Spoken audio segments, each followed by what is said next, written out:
Smart but sparse changes keep the Pixel 10 Pro XL among the top Android phones.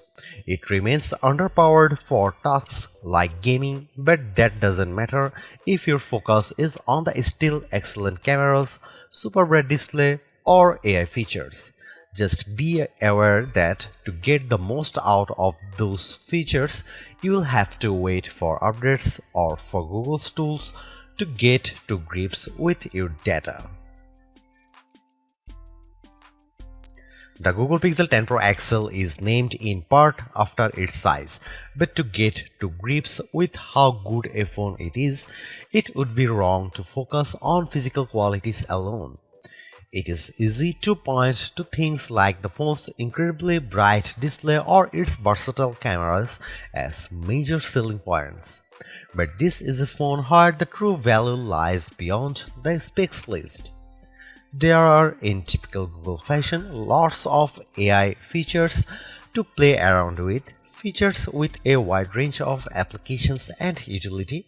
It's just a pity that Google seems to have learned some bad habits from Apple in not having all its features ready for launch day. Plus, Google flagship phones' inherent weakness in terms of power remains, even if battery life has improved. As the final big Android phone launch expect this year, I have been testing the Pixel 10 Pro XL against its main competition and also the latest iPhone just in case you are considering switching to or from an Apple phone. It's resulted in some of the most interesting phone comparisons of 2025 and I am thrilled to be able to take you through them. You might be surprised to hear that the Pixel 10 Pro XL's camera are identical to the Pixel 9 Pro XL's, at least on paper. The 50 megapixel main, 48 megapixel ultra-wide, 48 megapixel 5x telephoto, and 42 megapixel selfie cameras are unchanged from the 2024 model, as all the upgrades are located on the softer side. Here we can see some camera samples of the Google Pixel 10 Pro XL. Let's kick off the comparisons with main camera shot of a cottage. We see the first evidence of the Pixel 10 Pro XL's apparent default processing priority, balancing the brightness of all colors in the shot. This is perhaps why the Pixel shot is much warmer, with the Galaxy S25 Ultra's image being cooler and brighter. Against the iPhone 16 Pro Max, the Pixel 10 Pro XL also looks less bright but punches up the colors in return. The trees in the background in this view across a park are much easier to make out in the Google photo. And how does it compare against the outgoing Pixel 9 Pro XL? This photo of disused telephone box shows that the Pixel 10 Pro XL gives slightly stronger colors on the blue end of the spectrum, but is otherwise identical to the Pixel 9 Pro XL's image. In the night mode, with our subject being mini bottle of Henderson's relish, we see the Pixel 10 Pro XL struggle to capture the light compared to the Galaxy S25 Ultra, but the Pixel does have less of a red color caused by the curtains in the room than the S25 Ultra, which could be an advantage in some cases. Switching to the ultra-wide cameras and looking over a small stream in a wood, the Pixel's image pales compared to the S25 Ultra's far brighter shot. This is likely as a result of the Pixel's relatively small sensor not capturing as much light and the post-processing not being able to do enough to compensate. Macro mode also uses the ultra-wide sensor, comparing to the Pixel's effort against of the iPhone 16 Pro Max of a pink flower. The Pixel's shot is darker, again likely because of its small sensor, but the image still has good contrast as we can still make out the detail in the flower's center. The final rear camera on the Pixel we need to look at is the 5x telephoto camera, which I pointed at a breeze over a lake.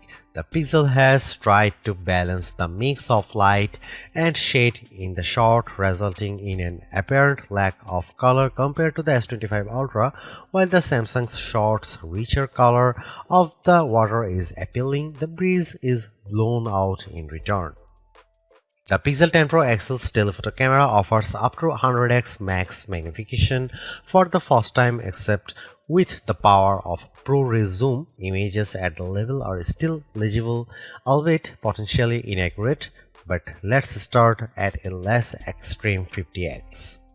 Zooming in on a milestone's curved lettering, it's already obvious that the Galaxy shot is noisier than the Pixels, but based on my own observation, the Pixel has over-smoothed the stone, removing some of the texture in an effort to clean up the shot.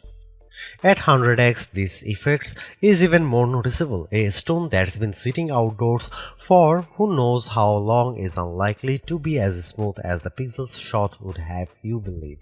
But in terms of legibility, while both photos still show the lettering clearly, the Pixel shows them in crisper detail.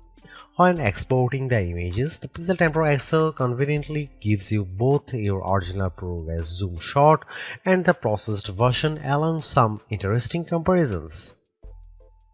For instance, we have here a church window about 1000 feet away from where I was standing as I took the photo. It's an impressively sharp shot, but the Pixel's processing system seemed to have read the stone bars between the glass as wood, adding a vertical grain effect.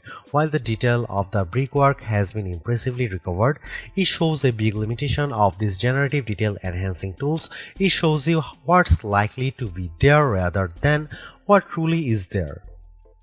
Google enhanced some of the camera's associated features, such as making best take active automatically with enough photos and offering 50 megapixel resolution for portrait modes. But the all-new feature, and the one I spent the most time with, was Camera Coach, the new photography teaching tool that's accessible right from the viewfinder. This is currently in preview, so hopefully its powers will multiply in the future, but right now it's more of an interactive forming tool. It will detect what you are pointing the camera at, offer some suggested compositions, and then give you tips on which camera lens to use, where to stand, and how to position the subject.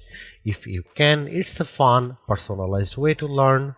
But there are so many more tools in the Pixel 10 Pro XL's toolbox. I hope more options or perhaps an advanced mode appear in future to help guide users to try even more, like switching between vertical and horizontal shots, setting a manual focus, or adjusting exposure.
Google's made a few but effective upgrades to the Pixel 10 Pro XL. It's a masterclass in efficiency, changing and improving just enough to stay amongst the top of the pack in the most areas. The display's brightness is unmatched, and the camera's ultra-wide perhaps aside offer a balanced, natural look that I can see a lot of people liking. It's unfortunate that the Pixel 10 series is still the lowest powered of the flagship phones on sale today and lags behind its main rivals on battery efficiency. Hopefully, access to Google's latest AI tools makes up for that for anyone who decides to take the plunge, although perhaps give it a couple of months if this is your primary reason. Hopefully, by then the seemingly incomplete Magic Q and the preview version of the camera coach will have been made whole. The Galaxy S25 Ultra may still be a better pick for you if you want more power and power efficiency from your phone. The Pixel 10 Pro may also be a better fit than the XL, considering you only sacrifice display size and battery life for a cheaper phone that's otherwise just as capable as its larger sibling. But the Pixel 10 Pro XL is the most capable and competitive of Google's latest batch of phones. If you are buying a phone right now and want best-in-class software combined with top-tier hardware, this Pixel is probably the one to pick.